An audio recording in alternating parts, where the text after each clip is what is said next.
En regardant le match du Paris Saint-Germain hier, je me suis fait une réflexion. Nuno Mendes et Achraf Hakimi sont de plus en plus mis en avant comme les hommes du match. Alors parfois, ils reçoivent littéralement cette récompense, mais qu'ils la reçoivent ou pas, peu importe.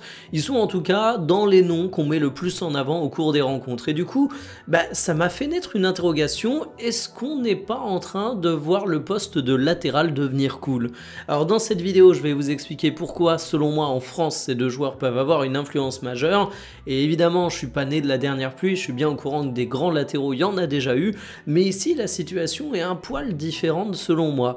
On va donc parler de ces deux joueurs exceptionnels, mais on va surtout parler du poste de latéral, que ce soit à gauche ou à droite, un poste qui est souvent méprisé, alors que finalement, c'est un des plus intéressants du football, que ce soit lorsqu'on le pratique, mais également lorsqu'on l'analyse. C'est un hommage à tous les latéraux de France. Installez-vous confortablement et bienvenue pour cette nouvelle vidéo Talk My Football.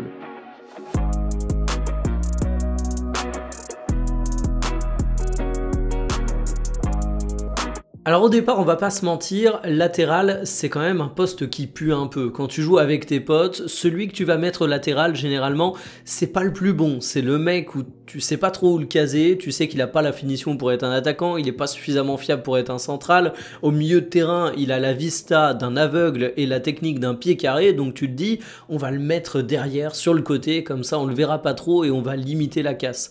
C'est souvent comme ça que ça se passe dans les cours de récré, on peut se dire que c'est caricatural, mais finalement, même quand on va dans le circuit semi-pro ou professionnel, on se rend compte que le latéral, c'est parfois le parent pauvre du football. C'est un ailier qui avait pas une suffisante capacité à faire des différences et du coup, on l'a reculé, on lui a dit, bah vas-y, tes qualités, elles seront quand même utiles comme latéral, surtout qu'aujourd'hui les latéraux sont de plus en plus offensifs. Parfois, on voit également des défenseurs centraux qui sont déplacés au poste de latéral, mais en fait, tu as souvent des histoires de latéraux qui sont à l'origine des joueurs qui évoluaient à d'autres postes. Parce que tu as peut-être une petite crise de vocation. Ça me fait rire parce qu'on parle de ça parfois pour des professions comme professeur ou des choses comme ça, mais ça peut également se projeter dans le football parce que quand on est gamin, on admire tous des joueurs, on rêve tous d'évoluer à certains postes. Et moi, du haut de mes 30 ans, quand j'étais gamin, ça rêvait plus d'être un numéro 9 que d'être un latéral gauche, pour donner un exemple très concret. Et c'est là que Nuno Mendes et Hakimi peuvent, selon moi, changer la donne. Alors déjà, oui, je suis au courant, il y a eu des grands latéraux avant Hakimi et Nuno Mendes. On peut parler de Dani Alves, on peut parler de Marcelo, d'Alba, de Lam, de Trent Alexander-Arnold. Je vous cite volontairement que des exemples extrêmement récents, mais du coup, on est d'accord, ça peut également inspirer des gens qui aujourd'hui jouent en amateur ou qui sont devenus des joueurs professionnels. Mais là où on a un cas différent avec Nuno Mendes et Hakimi, c'est qu'ils réunissent plein de facteurs. Déjà, ce sont deux joueurs qui évoluent dans un club français. Et moi, je suis en train de parler de la France quand je dis que ça peut rendre le poste de latéral cool. Je suis pas en train de parler des Allemands, des Espagnols, des Italiens, j'ai rien contre eux, mais je parle de mon pays. Et forcément, voir des grands latéraux qui évoluent dans un club français, c'est pas exactement la même chose que de les voir à l'étranger. En plus, le Paris Saint-Germain, c'est pas n'importe quel club français. Il vient de remporter la Ligue des Champions, je sais pas si vous êtes au courant, ça fait un petit peu parler. Et en plus, ils ont remporté la Ligue des Champions avec la manière. C'est un club qui est immensément populaire en France. Donc en fait, il y a déjà beaucoup de jeunes amateurs de football qui vont s'inspirer des joueurs du Paris Saint-Germain, mais en plus, là, t'as des joueurs qui sont latéraux et qui peuvent coller à ça. Et puis, Nuno Mendes et Hakimi, là, je vais m'engager sur un truc un peu plus subjectif, mais ce sont quand même des joueurs qui sont plutôt cool. Nuno Mendes, c'est un joueur qui est plutôt beau gosse, Hakimi aussi, ils sont tous les deux jeunes, ils sont tous les deux classe, ils dégagent un truc. Bref, c'est le genre de joueur où tu as envie de floquer un maillot à leur nom.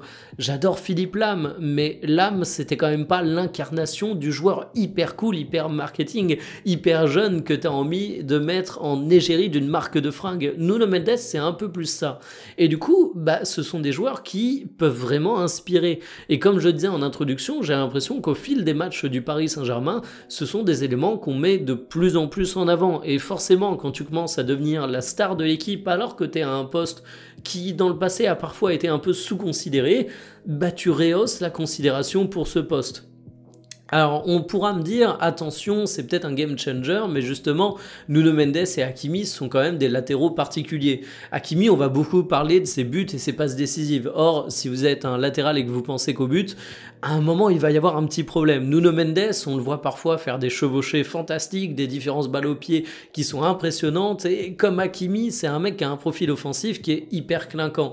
Et j'entends qu'un jeune qui regarde ce qu'on dit sur le football, qui regarde les matchs également, il peut retenir que ça, mais j'ai quand même l'impression qu'il y a une très grande considération pour d'autres points dans les performances de ces deux Parisiens.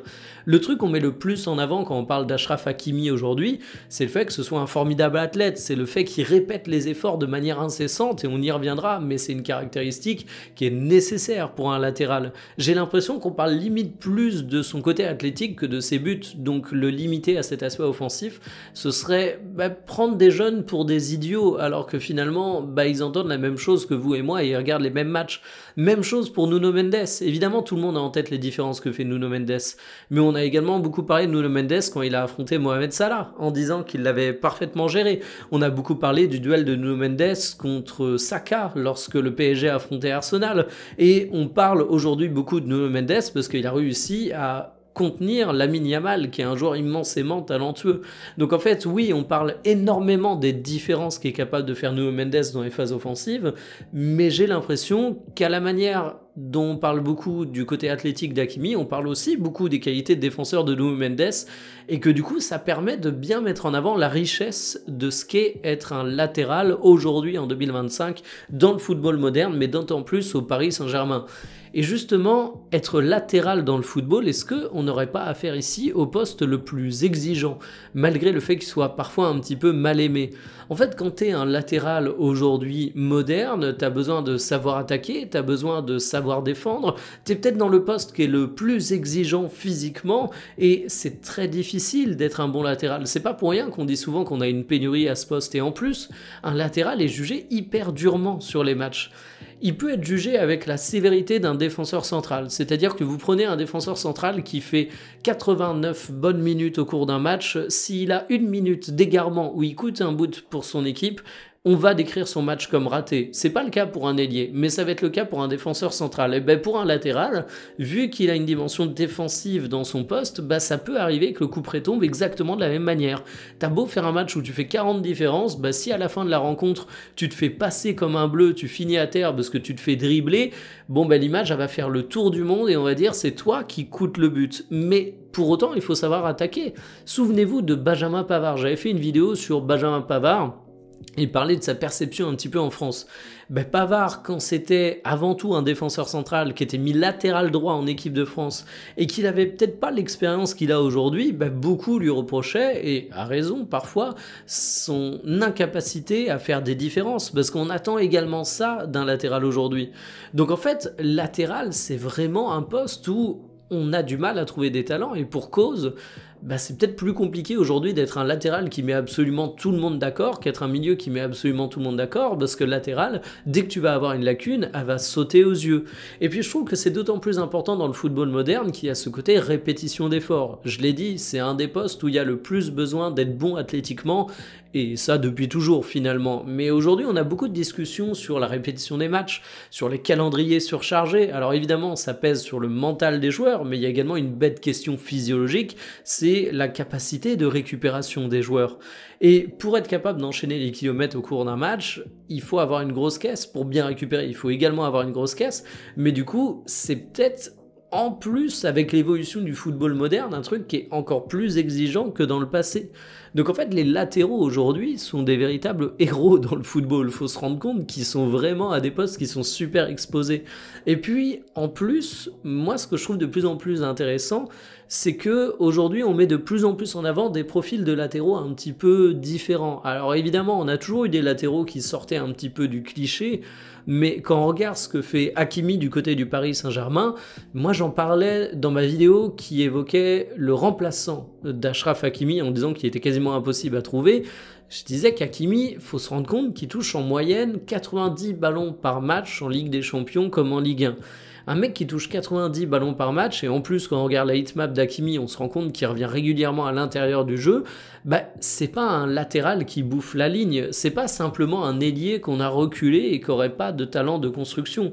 Hakimi, en fait, par moment, dans l'animation offensive du Paris Saint-Germain, on pourrait quasiment le considérer comme un joueur qui serait un milieu de terrain dans une autre équipe tellement il est influent.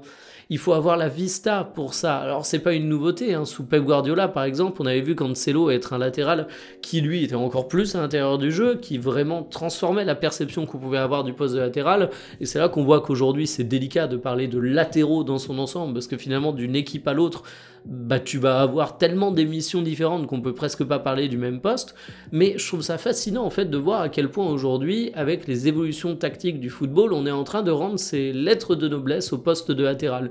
Donc voilà, j'avais envie de faire un petit édito là-dessus, parce que même à titre perso, je vois de plus en plus de maillots Hakimi, je vois de plus en plus de maillots Nuno Mendes, et je me dis que ça doit inspirer plus d'un jeune, et je trouve ça plutôt cool. Ça se trouve en fait, cette domination du Paris Saint-Germain avec deux latéraux extrêmement forts, ça va faire que dans 10 ans, en équipe de France, on n'aura plus de pénurie au poste de latéral. Évidemment, je m'emballe, j'exagère en disant ça, mais peut-être que ça va inspirer des jeunes qui demain deviendront des footballeurs professionnels.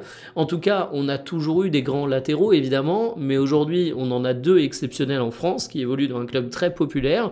Et je le redis, même si c'est subjectif, deux latéraux qui ont une image cool, qui sont inspirants. Et ça, c'est un game changer. Donnez-moi votre avis en commentaire. Moi, je vous dis à demain pour une prochaine. Salut!